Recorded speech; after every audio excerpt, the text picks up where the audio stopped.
ကဲယူရိုဘောလုံးပွဲတွေကလည်းပြန်လာပြီဆိုတော့ဘောလုံးပွဲကြည့်ရတာဝါသနာပါတယ်ကျွန်တော်ကန်စတမာတွေအတွက်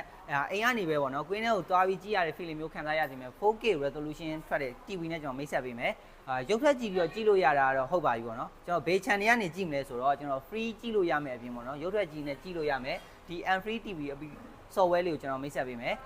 ကျွန်တော်တခုထပ်ပြောချင်တာဒီ software ကကျွန်တော်တို့ထုတ်ထားရတယ်မဟုတ်ဘူးပေါ့နော်ကြော်ညာကားရလို့ကျွန်တော်ကြော်ညာပေးနေရတယ်မဟုတ်ဘူးဗျတကယ်ကြည့်ရတာအဆင်ပြေလို့ကျွန်တော်ပြောပြပေးတာဒီမှာဆိုရင်တော့ဘောလုံးပွဲစဉ်ချိန်ကြားနဲ့အချိန်တွေတော့ပြပေးထားတယ်နောက်တစ်ခုကမြန်မာဇလန်းတွဲနဲ့မြန်မာရုပ်တံတွေကိုကြည့်ရတာသဘောကျတဲ့ကန်ဆယ်မာတွေအတွက်ဒီမဟာ application ပေါ့နော်ကျွန်တော်စီမှာမဟာ application မှန်marketကိုတစ်လောက်ကို4000ကျပ်နဲ့ဖုန်းရဲ့ TV ရဲ့မှာတစ်ပိုင်းနှစ်ခု share ပြီးတော့သုံးလို့ရတယ်တစ်လောက်မှာ4000ကျပ်ပဲကြာတင်မယ်ဗျ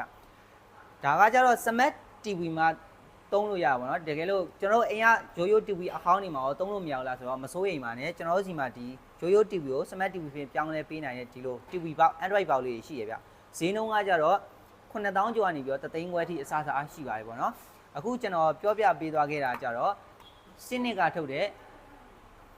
55လက်မှရှိရဲ့ 4K resolution ထွက်တဲ့ global version နဲ့လာတဲ့ TV ပါဈေးနှုန်းကကြတော့73,900ကျပ်ရှိပါတယ်အခုလောစင်တော့ဈေးနှုန်းမပြောင်းသေးပါဘူးခင်ဗျ